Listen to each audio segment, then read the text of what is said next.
तो गाइस कैसे हैं आप लोग। मैं हूं आयुष और आप देख रहे हैं रेसल इंडिया। और आज समय आ गया है स्मैकडाउन को रिव्यू करने का, क्योंकि पिछले कुछ हफ्तों से आप लोग बोल रहे थे भाई स्मैकडाउन का रिव्यू कहाँ है, हमको जानना है आपको क्या कहना है इस शो के बारे में। और मैं जो है स्मैकडाउन की वीडियो डाल नहीं रहा था, और उसका एक इकलौता रीजन ये था कि भाई स्मैकडाउन जो है पिछले 1-2 हफ्तों से बहुत ही ज्यादा बकवास चल रही है, और ये बात बोलने में जो है मुझे कोई प्रॉब्लम है नहीं। अब मुझे पता है कि आप लोगों के फेवरेट सुपरस्टार्स होते हैं स्मैकडाउन के अंदर, और आप उनके लिए शो को सुबह सुबह उठकर देखते हैं। आपको तब भी शो पसंद आ सकता है क्योंकि आपका फेवरेट सुपरस्टार आपको देखने को मिल गया और उसमें कोई इशू नहीं है। लेकिन मैं जब शो को देखता हूँ मैं इसलिए नहीं देखता कि भाई बस मुझे अपने फेवरेट सुपरस्टार से मतलब है, बाकी स्टोरी लाइन जाए भाड़ में, रेसलिंग जाए भाड़ में, और जो पूरा शो होना चाहिए एक रेसलिंग का उससे मुझे कोई फर्क नहीं पड़ता। आई लाइक दिस सुपरस्टार, और वो सुपरस्टार इस शो में था और इसलिए मैं कहूँगा कि ये शो अच्छा था। मैं उस टाइप का इंसान हूँ नहीं। और जो दूसरी बात है वो ये है कि यहाँ पे मैं आपको आके सिर्फ बताऊँ भाई स्मैकडाउन में ये हुआ ये हुआ ये हुआ, उसमें कुछ खास मुझे मज़ा आता भी नहीं है। अगर मैं सिर्फ आके अपने आप को यहाँ पे रिजल्ट्स के फॉर्म में पेश करूँ, मैं आपको सिर्फ रिजल्ट्स दे दूँ शो के, और उतना ही काफ़ी है। मुझे लगता है कि जब तक मैं शो में कुछ ऐड नहीं कर सकता, मैं अपना ओपिनियन नहीं दे सकता किसी चीज़ के ऊपर जो कि आप लोग सुनना चाहेंगे, इसमें इंटरेस्टेड रहेंगे, तब तक मेरे लिए वीडियो बनाने का कोई फायदा है नहीं। लेकिन आज का जो शो है इसलिए मैं इसको रिव्यू कर रहा हूँ क्योंकि बहुत सारी चीज़ें मुझे क्लियर करनी है। और मैं सीधा सीधा कह सकता हूँ कि ये जो स्मैकडाउन आजकल हमें देखने को मिल रही है गाइस, ये स्मैकडाउन बिल्कुल ऐसी नहीं है जो कि मैं देखना चाहता हूँ, जो मैं एक्सपेक्ट कर रहा हूँ। और मैं खुद बोल सकता हूँ कि पहले कुछ समय स्मैकडाउन काफ़ी अच्छी हो गई थी जब तक पॉल हेमन रॉ में थे और ब्रूस प्रिचर्ड जो है वो स्मैकडाउन पे थे। लेकिन ऐसा लगता है जब से ब्रूस प्रिचर्ड को दोनों रॉ और स्मैकडाउन का कंट्रोल मिला है, उनको काफ़ी दिक्कतें हो रही हैं दोनों शोज को एक साथ संभालने के लिए, और इसी वजह से रॉ पे मेन फोकस करा जा रहा है फिलहाल, और स्मैकडाउन में फिलर्स डाले जा रहे हैं, मनी इन द बैंक के रिप्ले दिखाई जा रहे हैं। इससे क्लियरली पता लगता है कि WWE के पास जो एक्सट्रीम रूल्स के मैचेस हैं उनको बिल्ड करने के लिए इनफ कंटेंट नहीं है। इनफैक्ट जो स्मैकडाउन का सबसे बड़ा मैच होने वाला है उसकी बिल्ड ही सबसे ज्यादा बेकार है किसी भी मैच की, अगर मैं बात करूं एक्सट्रीम रूल्स के कार्ड पे। तो ये शो गाइस हमें देखने को मिला आज, मेरे को बिल्कुल भी पसंद नहीं आया। कुछ चीजें जो अच्छी लगी मुझे वो डेफिनेटली मैं मेंशन करूंगा, लेकिन ओवरऑल 2 घंटे के शो की फॉर्म में अगर मैं इसको जज करूं तो ये शो बहुत ज़्यादा बोरिंग था। इसमें कुछ ऐसी चीज़ें थी जो कि एक रेसलिंग शो के ऊपर बिलोंग भी नहीं करती हैं। स्टार्ट होता है मिस टीवी की सेगमेंट से जो कि बहुत लंबी खिंच गई थी। आई लव जेफ हार्डी, और ये बात आप लोगों को मैं बहुत बार बोल चुका हूँ, ये one of the favourite superstars है मेरे, और बचपन में तो मेरे फेवरेट सुपरस्टार रहे थे बहुत सालों तक।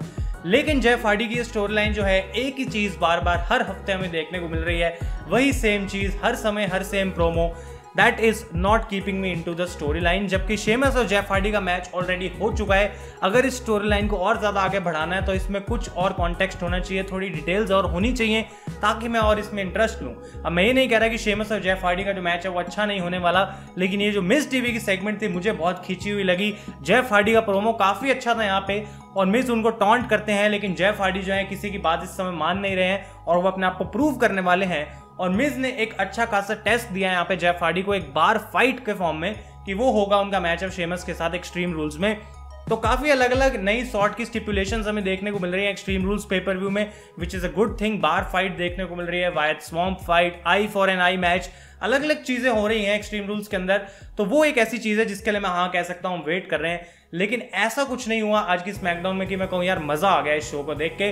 तो इस सेगमेंट के बाद हमें मिज वर्सेस जेफ हार्डी का ही मैच देखने को मिलता है, जो कि एक डिसेंट मैच था, बेकार नहीं था और बहुत अच्छा भी नहीं था। मैच के एंड में शेमस आते हैं स्क्रीन के ऊपर और वो डिस्ट्रैक्ट करने की कोशिश जरूर करते हैं जेफ को, लेकिन जेफ यहाँ पे एक बार फिर से प्रूव करते हैं मिज को हरा के कि शेमस जो है उनको अब इतना बॉदर नहीं कर रहे जितना कि शेमस को लगता है कि वो जेफ हार्डी के लिए एक प्रॉब्लम बने हुए हैं। और ये स्टोरी लाइन अब मुझे लगता है खत्म होने वाली एक्सट्रीम रूल्स में जेफ हार्डी जीत जाएंगे शेमस से, उनको अपना रिवेंज भी मिल जाएगा, वो अपने आप को प्रूव भी कर देंगे।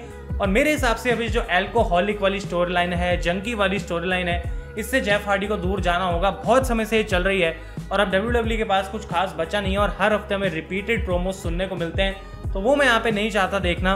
और ये गाइस जो स्टार्टिंग था आज के शो में हमें देखने को मिला।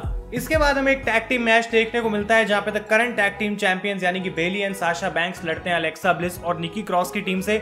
इन दोनों टीम्स के बीच में काफी लंबे समय से फ्यूड्स चल रही हैं, और मुझे बेली और साशा बैंक्स पिछले कुछ समय से इतनी ज्यादा पसंद आ रही है कि यहाँ पे मैं कुछ खास कंप्लेंट नहीं करने वाला हूँ। मुझे पता है कि बेली और साशा बैंक्स के लिए WWE के लॉन्ग टर्म प्लान्स है, तो यहाँ पे कुछ ज्यादा फायदा नहीं है क्रिटिसाइज करने का। और फिर से मैं ये बात बोलूंगा कि ऑनेस्ट रहना ही मेरे लिए यहाँ पे सबसे बेस्ट पॉइंट है। अब मुझे पता है बहुत लोग एग्री नहीं करेंगे, बहुत लोग मेरे ओपिनियन से अलग सोचते हैं, लेकिन अगर मैं यहाँ पे आके कुछ ऐसा बोलूँ जो मुझे पता है आप लोग सुनना चाहते हैं लेकिन मुझे वो चीज़ पसंद नहीं आ रही, तो मेरे हिसाब से वो मैं अपने आप को ही गलत पेश कर रहा हूँ यहाँ पे आपके सामने। और इसलिए गाइस जब भी मैं वीडियो बनाऊंगा I try to be as honest as possible. अब चाहे पूरी कम्युनिटी के अंदर ऐसा कोई करे या ना करे, आप लोगों को बहुत सारे अलग अलग ऐसे लोग हैं जो बोलेंगे शो को इस तरीके से देखो, इस तरीके से देखो, लेकिन आपको शो अपने हिसाब से ही देखना है एट द एंड। तो यहाँ पे बस ये मेरा ओपिनियन है, तो आप ज़्यादा कुछ इसके बारे में गुस्सा नहीं होना, या फिर अपने ओपिनियन आप डेफिनेटली मुझे कमेंट्स में दे सकते हैं ताकि हम एक अच्छी सी कॉन्वर्सेशन कर सके। भाई यहाँ पे लड़ने के लिए तो कोई आया नहीं है।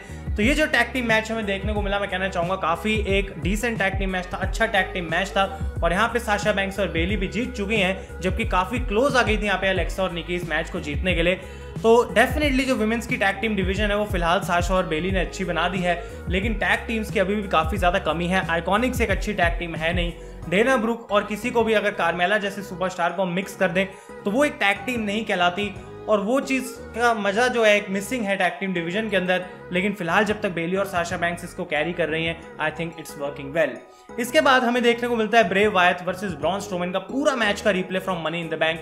और यहाँ पे मैं आपको बात बताता हूँ कि क्यों स्मैकडाउन जो है वो क्रिएटिवली गिर रही है नीचे, क्योंकि उनके पास अपने मेन यूनिवर्सल चैंपियनशिप मैच को ही बुक करने के लिए आगे के लिए कोई प्लान्ड सेगमेंट्स नहीं है, कुछ आगे उनके पास नई स्टोरी नहीं है। और जब स्टार्ट हुई थी ये फ्यूड, क्या आपको याद है कि हम ही लोग आके बोल रहे थे भाई ब्रॉन स्ट्रोमैन और ब्रे वायत के बीच में इतनी बड़ी हिस्ट्री है, मजा आ जाएगा, लेट मी टेल यू। और उस समय में मैंने ये बात बोली थी कि हिस्ट्री कुछ भी खास नहीं है, बस ब्रॉन स्ट्रोमैन थे वायत फैमिली के एक पार्ट जो कि बहुत कम टाइम के लिए पार्ट रहे थे, और उसके बाद बस वो वहां से चले गए थे।